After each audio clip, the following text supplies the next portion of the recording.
Ladies and gentlemen, there's nothing we like better here than at Story Salon when superpowers team up, like Batman and Superman, like Brave and the Bold in the old days. And we have that tonight. We have two mighty storytellers coming together. Will you please welcome to the stage Michael Lambert and Debbie Hall. Debbie Hall and Michael Lambert.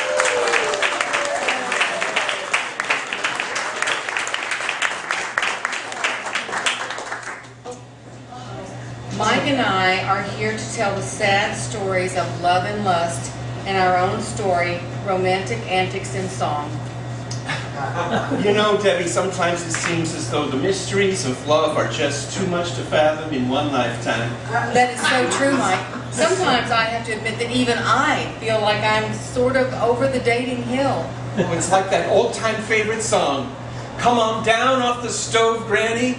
You're too old to ride the range. That's just precious. Thank you so much. Well, I can be a little abrupt, but I think it's only fair to blame my family for that. The emotional climate growing up in our house was best summed up in that beloved ballad, Mama, get a hammer. There's a fly on Daddy's head.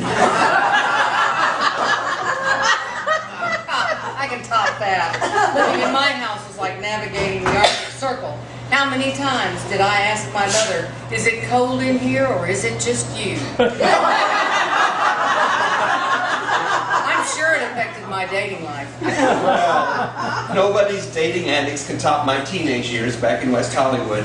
By day, I was a serious suburban high school student, and by night, I was looking for love in all the wrong truck stops. I don't want to say I was loose, but my drag queen name was Frances Peach.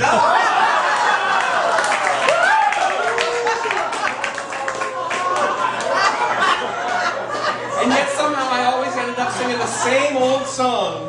At the gas station of life, I got the self-service pump.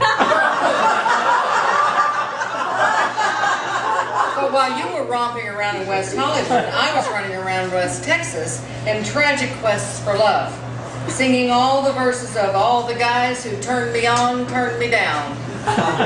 Even in the 80s, when love was cheap and easy to come by, I found myself singing that unforgettable song, Since You Bought the Waterbed, We've Slowly Drifted Apart. It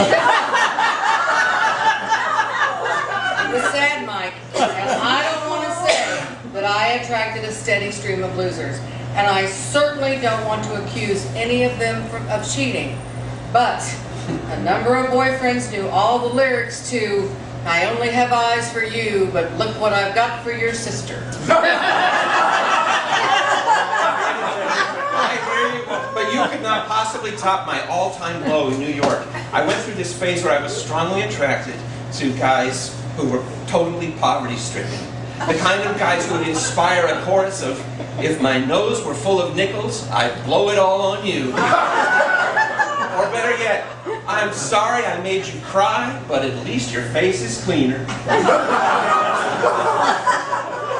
I'll never forget this one guy, this big-time cokehead from Brazil. I actually used to wait for him in front of his cute little cardboard apartment, singing On the Street Where You Panhandle. That's how crazy I was back in 1992. Well, 3 weeks ago, I managed to torch a perfectly potential love affair and take it from some enchanted evening to I'm so miserable without you, it's like having you here. That is tragic. I can top it though. I've been so needy sometimes, even Jehovah's Witnesses didn't want to talk to me. Many is the unfortunate man who's walked out the door while I was in the middle of my rendition of If You Leave Me, Can I Come Too? That's how desperate I've been. Desperate? It took me so long to detach with love from my marriage that in the middle of my codependency, I looked at him in the eye and sang, if I'd have shot you when I wanted to, I'd be out by now.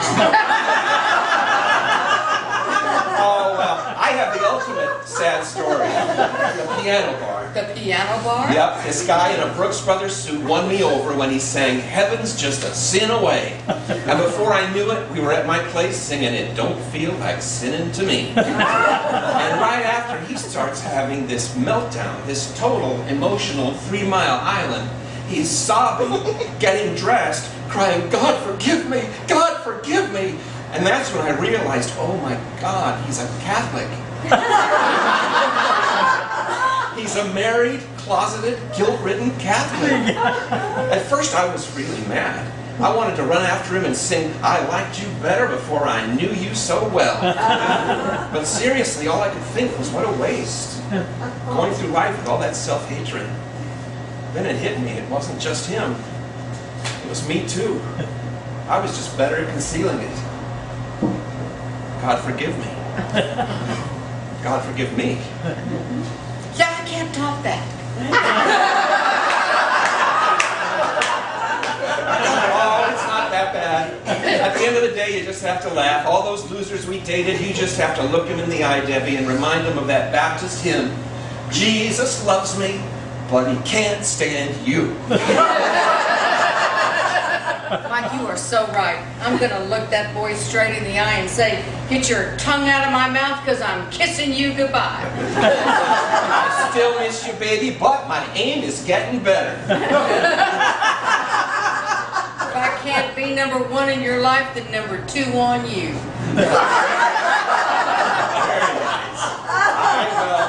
I think it's true we've outdone each other and ourselves in our dating exploits.